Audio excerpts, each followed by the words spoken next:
Welcome to स्नेहास teaching. तो कैसे हैं आप सब? आई होप आप सब अच्छे हैं और अपना बहुत बहुत ध्यान रख रहे हैं। तो आप सबका क्वेश्चन जो है कमेंट बॉक्स में मैं लेती हूँ एक एक करके, और जो क्वेश्चन मुझे बहुत ही ज़्यादा लगता है कि उस पर वीडियो बनाना ही चाहिए, उस पर मैं वीडियो बनाती हूँ। तो आज की टॉपिक आप सबको पता ही होगी, केंद्रीय विद्यालय इंटरव्यू को लेके आज की हमारी टॉपिक है कि छोटे बच्चे को इंग्लिश बोलना कैसे सिखाएं।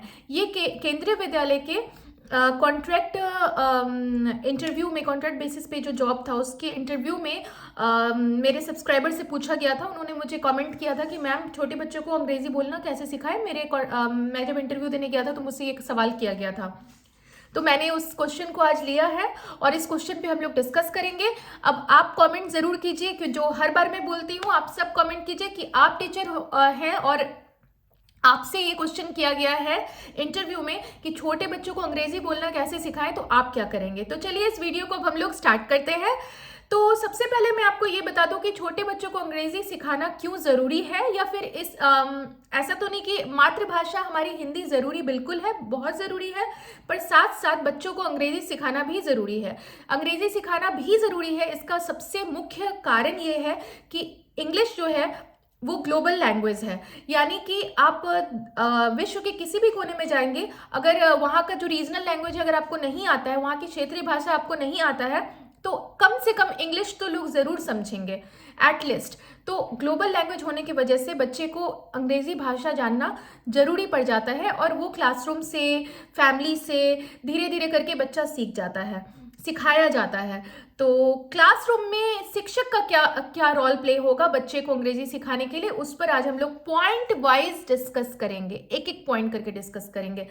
तो इस वीडियो को जरूर एंड तक देखिएगा ताकि आपको समझ में आ जाए कि क्या क्या पॉइंट्स हैं, एकदम क्रिस्प और क्लियर हो जाएगा आपको सारा चीज। ठीक है, तो चलिए फर्स्ट पॉइंट पे आते हैं कि हम लोग क्या करेंगे।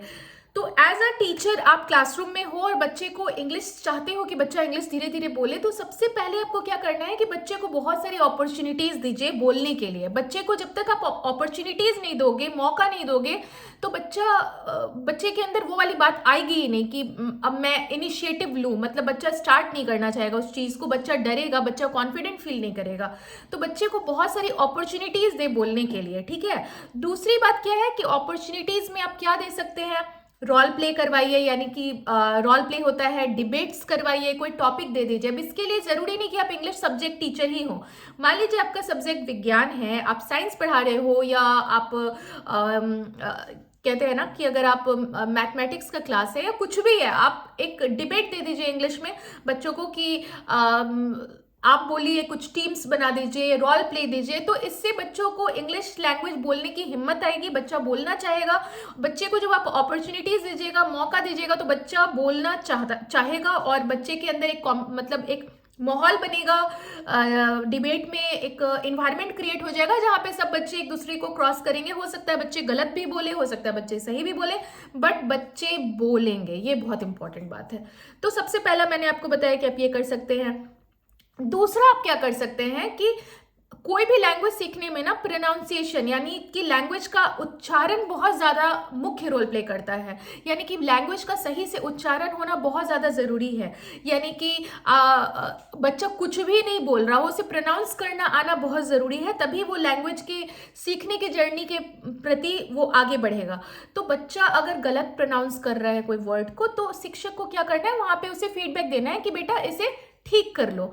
अब वहां पे आप ये नहीं कह सकते कि बच्चे को डांट तो नहीं सकते, तो डांटने में क्या कह रही हूँ, उन्हें प्यार से समझाइए कि ये गलत प्रोनाउंसिएशन है और ये सही है।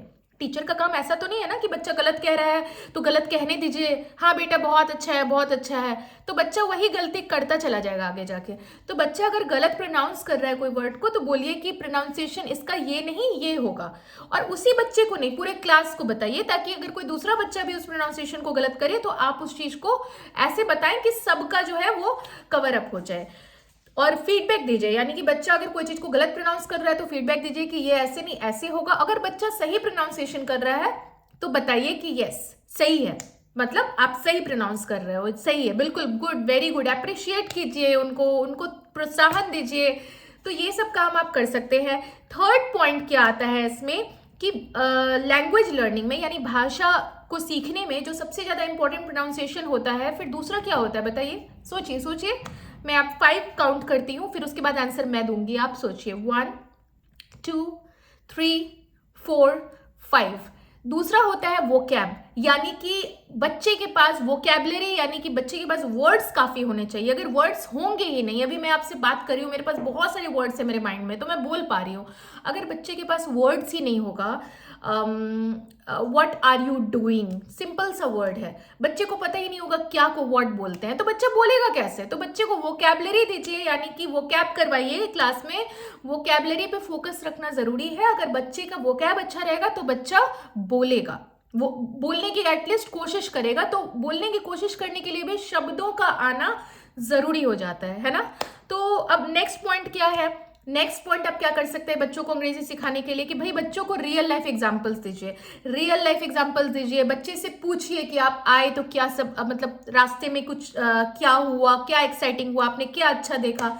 जैसे आप प्लांट्स पढ़ा रहे हो, पेड़ पौधों के बारे में पढ़ा रहे हो, तो आप किसी एक बच्चे को खड़े करके पूछ सकते हो कि आप रास्ते में आए, when you came then what where the which type of plants you scene.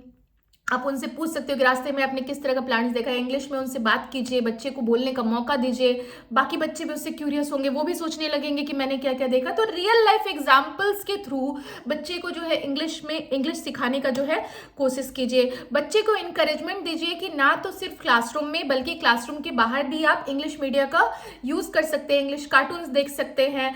इससे मतलब अगर लैंग्वेज पे फोकस है ना, और रखते ही हैं। आज का जो स्टैंडर्ड है, ऑलमोस्ट सभी स्कूल्स इस बात पे फोकस कर रही है इंडिया में कि बच्चे को हिंदी तो आना ही चाहिए। हिंदी को तो नजरअंदाज नहीं कर सकते हैं हम लोग, बेशक सी बात है, पर अंग्रेजी आना बहुत इंपॉर्टेंट है आज के डेट में, क्योंकि ये ग्लोबल लैंग्वेज है और बच्चे को इंग्लिश सीखना बहुत कंपलसरी है आज के टाइम पे।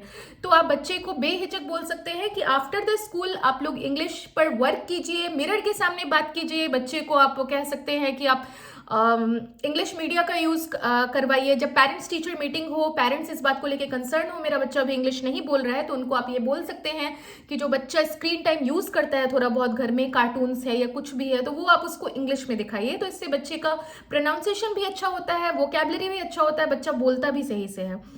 थर्ड क्या है कि बच्चे को थर्ड नहीं, फिफ्थ पॉइंट है ये, कि बच्चे को सेल्फ करेक्शन का मौका दीजिए। ये बहुत इंपॉर्टेंट है, इट्स वेरी इंपॉर्टेंट। बच्चे को खुद से, अगर बच्चा गलती कर रहा है, बच्चे ने कुछ चीज गलत किया, आपने तुरंत से सही कर दिया, फिर से बच्चा आया, फिर से गलती किया, आपने फिर सही किया, फिर से बच्चा आया, फिर से गलती किया, आपने फिर से सही कर दिया। ऐसे में क्या होगा कि एक साइकिल बन जाएगा। बच्चे को लगेगा मैं गलती करूंगा मैम ठीक करेगी, मैं गलती करूंगा मैम ठीक करेगी। अब ये एक ट्रेंड बनने के बाद होता क्या है ना प्रॉब्लम, कि बच्चा एक तरह से डिपेंडेंट बन जाएगा आपके ऊपर, कि गलती होगा तो क्या दिक्कत है, मैम ठीक कर देगी। ऐसे नहीं कीजिए, गलती हो तो एक दो बार बता दीजिए कि अगर वो बच्चे से नहीं सॉल्व होने वाला है, बट कोई ऐसी गलती जो बच्चा ठीक कर सकता है तो उसको मौका दीजिए। यानी बच्चा जब खुद की गलती खुद ठीक करके उस चीज को बोलेगा ना, तो बच्चे को कॉन्फिडेंस आता है, उससे क्या आता है, उसको आत्मविश्वास जगता है। तो बच्चा जब कोई गलती कर रहा है और उस गलती को खुद से ही सुधार के, जैसे बच्चा बोला व्हाट आर यू गोइंग, गलती से उसने बोल दिया व्हाट आर यू गोइंग, तो आप थोड़ा देर वेट किए कि बच्चा कहीं इस चीज को ठीक करे। बच्चा बोला no no no no no ma'am sorry sorry sorry, where are you going, ठीक कर दिया उस सेंटेंस को। तो ऐसे बच्चे को क्या क्रिएट हो जाता है, आत्मविश्वास जो है बच्चे में जागृत होने लगता है। बच्चे को लगता है कि हाँ अब मैं, कॉन्फिडेंस आना शुरू हो जाता है बच्चे में। तो बच्चे को खुद से ही उसकी गलती को ठीक करने का मौका दीजिए, ये आप कर सकते हैं। अब क्या नेक्स्ट क्या कर सकते हैं आप बच्चे को अंग्रेजी सिखाने के लिए, टेक्नोलॉजी। जी हाँ, आईसीटी, यानी कि टेक्नोलॉजी के थ्रू आईसीटी का भी आप हेल्प लीजिए। यानी कि जो भी आप बच्चे को वीडियोस दिखा रहे हैं, राइम्स दिखा रहे हैं, थोड़ा इंग्लिश में दिखाइए। ये सारी बातें जो मैंने बताई हिंदी के शिक्षक पर एप्लीकेबल नहीं है, क्योंकि जो हिंदी लैंग्वेज के टीचर हैं उनको क्लास में बच्चे को हिंदी भाषा के प्रति जागरूकता लाने की बहुत ज़रूरत है। क्योंकि एक पीरियड होता है हिंदी का, और उस हिंदी पीरियड में बच्चे को, क्योंकि बाकी सब्जेक्ट्स अंग्रेजी में होते हैं, बची बात बहुत स्कूल्स में सारे सब्जेक्ट हिंदी में होते हैं, तो वो भी ओके है। वहाँ पे भी बच्चे को वहाँ पे इंग्लिश टीचर का काम है कि इंग्लिश भाषा के प्रति बच्चे को ज़्यादा जागरूक करें। तो यहाँ पे मैं ये कह सकती हूँ कि, और जो हिंदी टीचर है, जो हिंदी के सब्जेक्ट है, वो हिंदी के प्रति जागरूक करें। तो इस तरह से जो है बच्चों में एक बैलेंस बनाना इंग्लिश और हिंदी लैंग्वेज के प्रति बहुत ज़रूरी है, क्योंकि दोनों ही भाषा जो है वो बच्चे को सीखना आज के टाइम पे बहुत इंपॉर्टेंट है। तो मैंने क्या बताया लास्ट पॉइंट, आप आईसीटी टेक्नोलॉजी का यूज़ कर सकते हैं बच्चे को ये सिखाने के लिए, क्योंकि ज़रूरी नहीं कि आप आईसीटी के थ्रू उनसे स्पोकन इंग्लिश सिखाएं, आप आईसीटी के थ्रू अपना सब्जेक्ट को भी पढ़ा रहे हो, इंग्लिश में पढ़ा रहे हो, तो बच्चा ऑटोमेटिकली इंग्लिश को वो अपने अंदर ले रहा है। छोटे बच्चों में कोई भी भाषा को सीखने की कैपेबिलिटी बाकी लोगों से, हम बड़े लोगों से भी ज़्यादा होती है, क्योंकि वो फास्ट लर्निंग एज में होता है। उस एज में जो होती है लर्निंग जो होती है, यानी सीखने की जो क्षमता होती है वो बहुत फास्ट होती है। वो एक नहीं 2 से 3 या 4 लैंग्वेज एक साथ सीख सकता है। तो घबराने की जरूरत नहीं है, आप जितने स्पीड से सिखाओगे उसके डबल स्पीड से बच्चा जो है धीरे धीरे सीख जाएगा। बट मैं लास्ट पॉइंट ये बोलूँगी अपने इस वीडियो के एंड में कि हर बच्चा एक दूसरे से अलग है। हम लोगों ने सीटेट में पढ़ा था, इस बात को मैं हमेशा रिपीट करती हूँ, जो इंडिविजुअल डिफरेंसेस होते हैं, इस टॉपिक को आपने सीटेट में पढ़ा था, यानी हर बच्चा एक दूसरे से अलग होता है, हर बच्चे की लर्निंग स्पीड अलग होती है, हर बच्चे की कोई भाषा को सीखने की क्षमता अलग होती है। तो अगर एक बच्चा अच्छा परफॉर्म कर रहा है तो उससे कनेक्ट करके आप दूसरे बच्चे को जज नहीं कर सकते हैं शिक्षक के रूप में कि ये बच्चा सीख गया, ये बच्चा क्यों नहीं सीखा।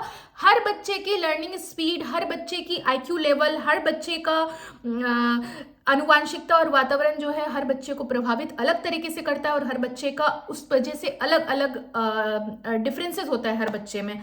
तो शिक्षक को बहुत हाई एक्सपेक्टेशंस रखने की जरूरत नहीं है कि कोई एक बच्चा फटाफट बोलने लगा तो दूसरे बच्चे को आपने डिस्करेज कर दिया कि देखो ये बोल रहा है। ऐसा टॉक्सिक एनवायरनमेंट क्लासरूम में ना रखें, बच्चे को अपने स्पीड से लर्न करने दें और धीरे धीरे बच्चे को टाइम दें। सभी बच्चे आपको सभी बच्चों में इंप्रूवमेंट टाइम के साथ दिखेगा। तो आज के वीडियो में सिर्फ इतना ही।